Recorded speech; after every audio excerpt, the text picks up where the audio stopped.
So you guys had just exited the temple church to the north of town and began to split up at that point.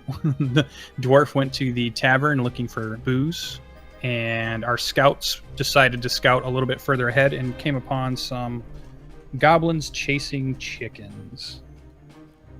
That turned into a fight at some point, and all kinds of stuff happened in the inn. Lots of searching, lots of looking around, lots of yelling starts happening outside. Everybody starts a chase to the south part of Nightstone, chasing a goblin who had been chasing chickens, but was nearly killed, but had managed to escape thus far.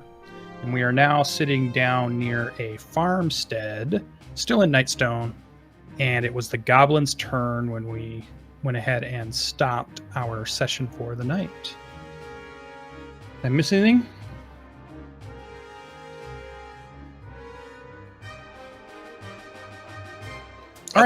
Other than some dwarven hilarity and hijinks, but yeah, we're good. Yeah, the video will show you all that, so you can definitely go back out and watch the different videos that are posted. If I ever get to the option of being partnered, I'll be able to have the VODs on the Twitch channel, but if not, you can go to the YouTube channel to check out my recordings of those, and you can also check out there's a couple other players that are doing their viewpoint recording also, so you can see it from the DM standpoint, or you can see it from a player standpoint. Let's go ahead and move to our next thing that we wanted to do. One other thing we wanted to do is I was hoping to get a little bit more character development for the people that are watching, so you can guys get really into the different characters that we have playing, because they've all been so good so far. And we're going to do at the beginning of sessions a little flashback or a campfire story session that kind of helps give people a little bit idea of the characters that are watching, and just some backstory to some of these people. So our first volunteer, or maybe not so much a volunteer, I might have just assigned it to her, but PB has decided to go the flashback route and has prepared a flashback. So as we watch the camera spin back away from this fight, we go into a flashback that's inside Ian Egris's head, and she will set the scene for us as we find out a little bit more about her character. All right, so to set up just a little bit of lore, I guess. So the thing with elves is that when they're children, when they're small, they have a different name. So, and then when they become an adult, they choose their own name. So Ianagris is the name she chose for herself, but her child name was different, along with her brother. So I'm not going to say Ianagris in this one. Her name is different. So her name is Fane, and her brother's name is Rain. All right? Their parents thought it was cute. So I think that's all the background you need to know before I start this. So it was a cool fall day in Philin. The makeshift market was bustling, the birds were quiet, and the twins were sneaking out of the village.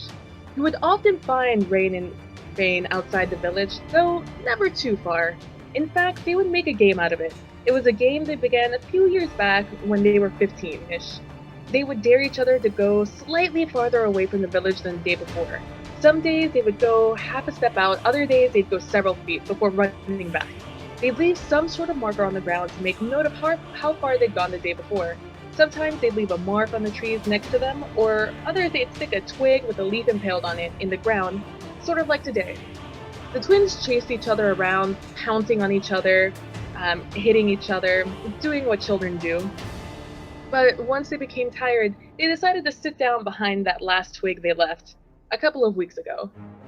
So Fane began to play with a rock that barely fit in her hand as they talked about their annoyance towards other elven children in the village who always refused to go out with them and play, when Rain snatched the rock out of Fane's grasp. "Hey, give that back!" Fane exclaimed. "Nuh-uh, it's mine now," Rain stated. "No way, I was holding it, see?"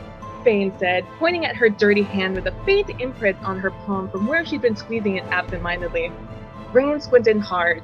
I don't know what you're talking about. I don't see anything, Rain smirked. Bane frowned, and before her brother could move back from where her hand was, she pushed her hand onto his face. Hey, stop that! Get your hand off of me, Rain tried saying as he smacked at Fane's hand while Fane just smiled sweetly at her brother. I'm giving you a closer look. I didn't know you were blind, brother. You need to tell Namon. Maybe Baranstone too can fix you. Rain shuddered. No, I see it. Now get your hand off of me, Faye. Faye laughed freely as she removed her hand from his face and then promptly snatched the rock back from him. With a victorious look, she began to toss it between her hands as she still looked smugly, while Rain stood next to her, trying to wipe his face, but really he was just smudging more dirt on his face. But then he got a mischievous look. I bet I could throw it farther than you could, Rain started. Fane looked over at him indignantly. Nuh-uh, I bet I could throw it twice as far as you could. Oh yeah? Prove it, throw it, Rain instigated. Fane launched the rock as far as her child arms could throw, which was only a couple of feet ahead of her, but she still turned around and looked at him smugly. But she was met with a smug look of her own. Her brother stood up and plucked the twig sitting right in front of them before walking over to the rock, sticking it right next to it and picking it up. He turned around and looked at her, smiling, and threw it back to her, or close to her, before sitting down with the same smug smile. Fane was fuming. She'd just lost the game. Well, I bet you can't throw it farther than I did, she said as she threw the rock as hard as she could back to her brother. Rain just took it and threw it in the same direction as Fane had, but it fell a few inches short of the marker. Now it was Fane's turn to look smug, and Rain to sit there fuming.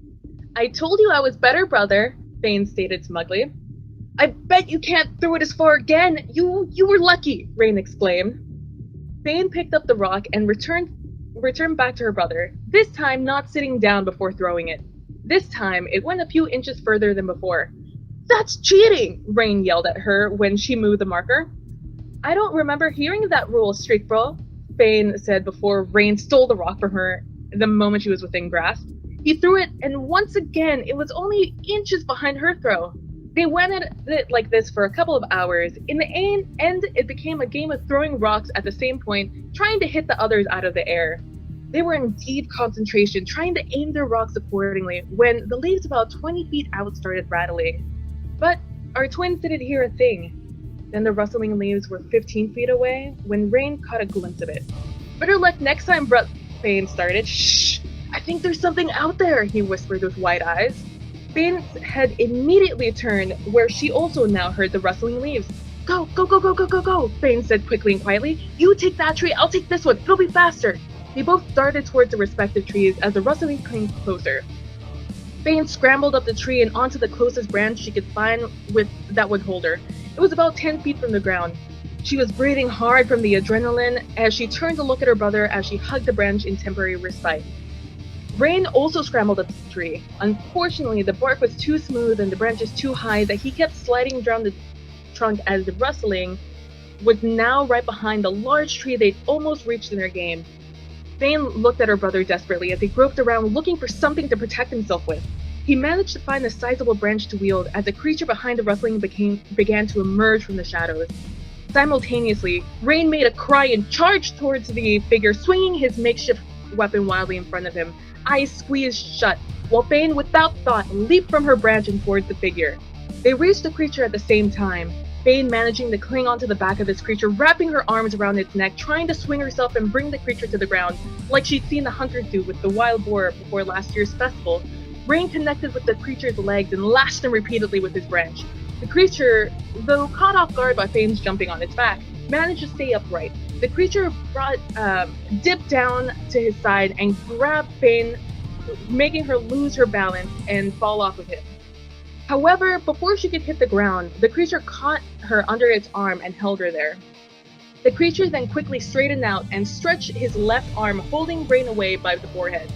Gah! Put me down, you beast! Fane struggled. I'll get him, Faye! I'll kill it! Rain said as he fruitlessly pushed forward with all his might, swinging his weapon in front of him in hopes of once again connecting with something. No! Run, Ray! Get out of here while you can! Fane said, squirming, trying to get out of the creature's grasp. Never! Together or not at all, Fane! Ah! Rain declared as he began running even harder into the creature's hand. The creature suddenly moved, letting go of Rain, and sidestepping Rain's sudden loss of balance. Wah! Let go of me, you legume! Rain exclaimed as he was also scooped up under the creature's arm. You're going to be sorry! Yeah, put us down and fight us! You won't win! You'll regret ever messing with the Miliomni twins! The figure chuckled. Bane, your technique improves every day, and you, little Rain, grows stronger every moon. Let me down! Say that to my face! The twins said before the words really sunk in. They struggled for another second until they stilled and looked up at the figure in unison. Their eyes widened as they took in who it was. None too! They began to squirm again, but this time trying to get down and hug the figure. The figure placed them down and immediately had 2 elven children upon him. He picked them up as they hung onto his neck and spun them around in joy. The twins giggled uncontrollably. Now, my children, how do we say known to in common? The kids rolled their eyes, neither of them really caring for their language studies. After being placed back on the ground, they looked at their Nontu. Father, they said to varying degrees of success. Rain a little bit faster, and Rain just slightly slower. Good, my strong, intelligent children, always making their father proud. He smiled down at them, and the twins puffed their chests out a bit and had giant smiles on their face. Together, the 3 of them walked hand in hand back to the village, Fane bragging about her winning their game, and Rain complaining that their father interrupted the game before he could win. As they rounded the corner, they saw their mother waiting outside their home, anticipating their arrival. Their father just walked up to his wife, giving her a quick kiss as the twins pretended to make gagging noises as he did so, and he wondered how he could have gotten this lucky in his life. End scene. And we fade back out into battle. Hey, nice job. And that earned you your inspiration, so you have at any point you can use inspiration on one of your battle rolls or any skill checks, ability checks, things like that. Sweet. So you have that. There's a place to mark it down on your sheet too, but most times it should be too hard to remember. And that will give you an advantage if you didn't know what inspiration does, or those that are watching don't know. If you're new to D&D, in the 5th edition, inspiration allows you to get advantage on a roll. And that means you can take the highest of the 2 rolls that you'll see here in our game. So let's switch our players over to the actual battle back at Nightstone. And let's go ahead and switch our audience back over to where we are at. All right. So we left. Yes. Definitely dumb. There should be some grand music. One of these times I'll get music in there. I'm still trying to find the right soundtracks and things that aren't stuff that I can stream without getting in trouble. I guess we'll do that.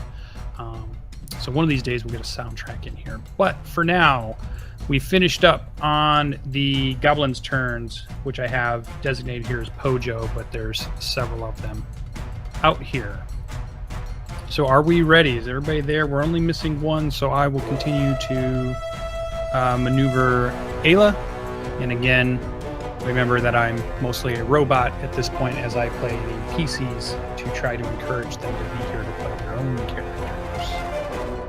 Armel, our Druid, is back, so he can do the healing, which will be nice. I don't have to run the Druid. That's awesome. I hope you roll better than Lucien did. Yeah. I do too. All right. Okay, so our first goblin here. So we have run south in the town. I've zoomed in so you can kind of see what's happening on the map. And it is the goblin's turn. And what we're going to have here is a little bit of a showdown, I think. So we're going to have some people. As you can see, what I'll do is I'll click on a couple of our players so that you can kind of see what they can see. So some of them can start to see a little bit about what's going on down here in the south. As I just flip through a couple of these. And so but let's get into it. So Gwerk here is going to shout out to you guys that he can see that are coming south. He has vision on 4 of you at the moment. And he's yelling in Goblin also at the same time that he's starting his turn. You hear some Goblin words, and several Goblins step out, take a move action. Pojo continues to retreat as he has been hurt badly. And these Goblins gather with short bows out. So they all make a move. Snap. Gwerk's going to stay there because that'll allow him to move after he does his action. They all then hold action, and Gwerk yells out, "Stays back! Come no closer, or the old Dawn gets it." And they're pointing their bows at our Drow elf when he says that. And then kind of looking and gesturing his bow over, and he yells, "You too, Okokek." And he spits on the ground as he's looking at Greybeard, who's stumping up to the fence. Actually, probably still at full charge, because I think he was meaning to charge through that fence, so he's probably in mid-stride. And he spits on the ground. And he says, "Gwerk wants no more scrum with Ma Bet." And they hold their bows, and they wait to see your reaction, or if you stop heading south. That puts us at Teagraiel. Or if you guys are going to respond verbally, we can respond verbally. Is the group going to stop? I guess is what I would ask first. I can barely make out Greybeard, and I kind of mutter to the side. I would advise we stay where we are. Where are you, Kerrnel? Where did I last see Kerrnel, Jarral running? Yeah, I'm Right here. kind of in a firing wall.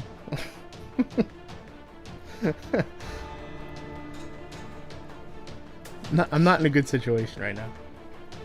The dwarf And you says, can yell out, Jarl. I mean, And I yell that. I'm not in a good situation. "I got you covered." okay, but are you stopping moving, or are you going to continue forward? I was just waiting for my turn.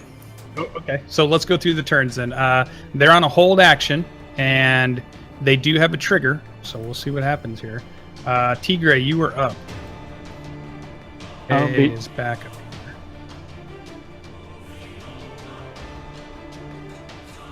I'm gonna say, what'd you say? As I run up towards Greybeard. I'm the death elf. Huh? Who's saying that? Greybeard, what's happening? Whole bunch of gobos. I'm gonna kill them all. And then the Gwerk yells out, "And you stand there too!" as he sees you come up to that rock. Jarl rolls his eyes into resignation. You did have another character you wanted to build, right? Maybe. I'll stop there. All right. Hold action, bonus action. That was your movement then. Yeah, I'm just gonna hold to see what they do. Okay. That brings us to Greybeard. Rage! Oh, good God. Okay, so you're gonna rage in place. Is that for a vote of group confidence, buddy? It's great. Yeah, I'm cursing in Dwarvish, and what the heck? I'm all raged out. I'm gonna dash. Okay, that's gonna trigger. That's gonna trigger their hold. Their trigger was if anybody moved closer, they will continue to fight. So you're gonna make a step, but go ahead and make it right on the fence before you get there. All right. As if you're gonna go through the fence, and Yeah. then I'm gonna go through the goblins here, and then we will let you go. So it's gonna be a lot of rolling. This is gonna be fun. For you. All right. Let's bring it up here. So here we go. Short bows. I have nothing but confidence in you. I'll probably roll bad. I mean, I'm sure it'll be fine. The first attack, Gwerk, is going to attack, and right now, Jarral was his target. So let's see what happens. That's a miss. Not sure why I rolled the damage there. So first miss, Longo over here. He's going to attack. Also at Jarral, their target. Look at those. See? No worries. 5 and a 6. This is going great. It just means you're due. That's all. And Yek, his buddy, right next to here. So far, what I've done is these, those 3 right there. And one more short bow at Jarral, and the rest are going to shoot at the charging dwarf. Ah, good. I was going to say, we need an aggro mechanic. Will a 16 hit? 16 will hit. 7 points of piercing damage from the arrow. That was like the best roll he could get, I think. 5 and a 2. Could have got one more. All right, Jarral, an arrow slams into your shoulder, putting you down onto the ground unconscious in front of that little farmhouse that you're in front of, and begin to slowly bleed out. Flick and Blick, which are the 2 in this area, will shoot. I'm just going to roll, let's do it differently here. How can I go quicker?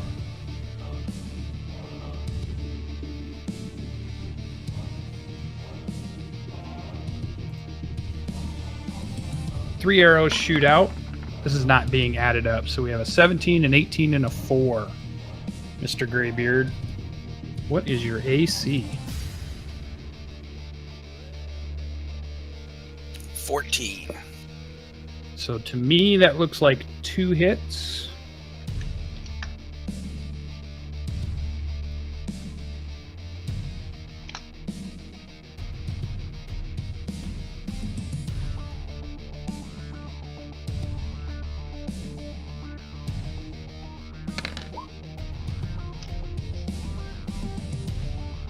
It looks like it's going to be 5 points of damage. Each one of those is individually cut in half because of the rage. Okay, so one was a 2 and one was a 1, so you get at least 1, and there's a +2 bonus to each one of those. So a 4 and a 3, but cut in half. So you'd say a 2 and a 1. Yep. Okay, so you're down 3. The other ones, that is the ones that had their bows ready. The other ones have swords. And that is their hold action. So you now can rage smash through the fence. And you're making a dash move. Yep. Okay.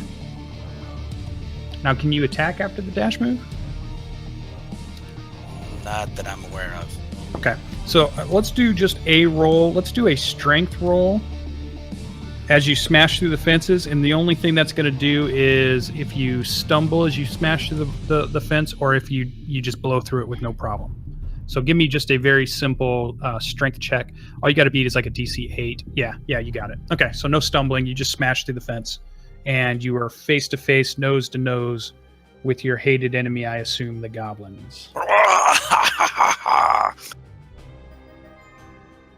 Okay, so that was your movement. You probably bonus action, no reaction. Nope, nothing I can think of. Okay, so Greybeard is done. Armel. Can I use my our held Druid. action?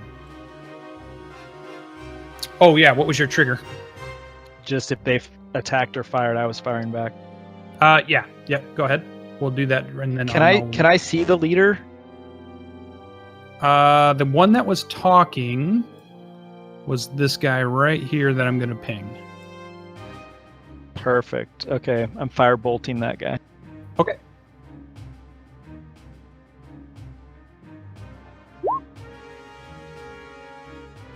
His armor I do class not is believe a 10 is going to 13. do it.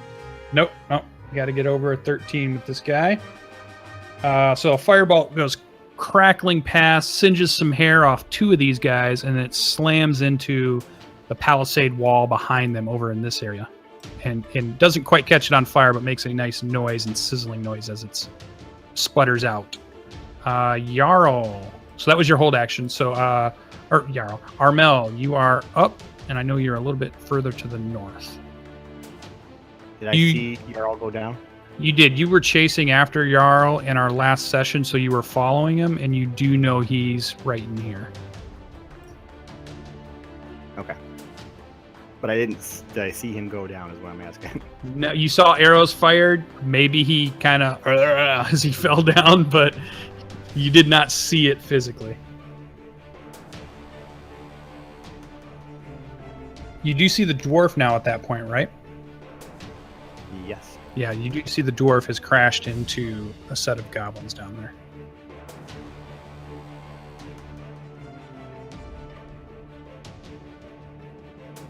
It's so nice to get our first rage. I move to there. Yep, you get your movement. Normal movement would be 30 feet, and then you can still do your action, or you could dash for another 30 feet. And you have a bonus or reaction if your class affords you that.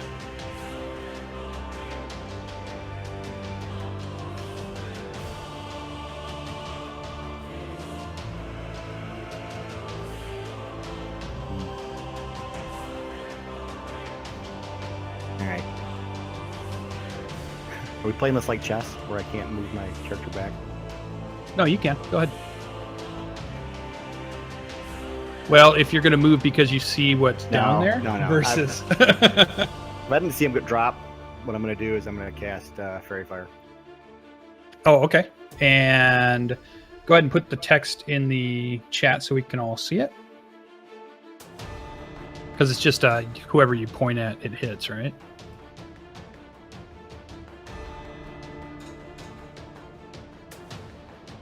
Maybe just click on the name of it, of the spell. It should pop up. So you get 60 feet. So let's see where you're at. So from 60 feet, let's use a little ruler here.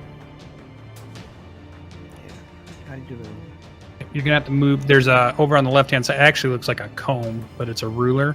When you switch to that, then you can kind of draw your own ruler. It looks like you'll need to get a little bit closer to fire that off, which you can still do. All right, so it's a concentration spell for up to a minute, which means it's going to last 10 rounds. Each round is 6 seconds. You get a 20-foot cube. So let's do this. Let me draw a cube.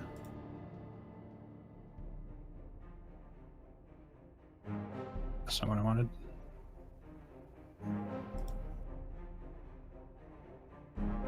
Shape.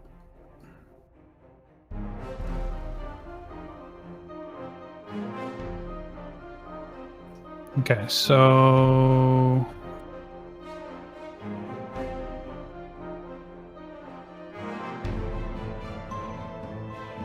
I need a second monitor. yeah. So I think that's going to be a 20-foot cube.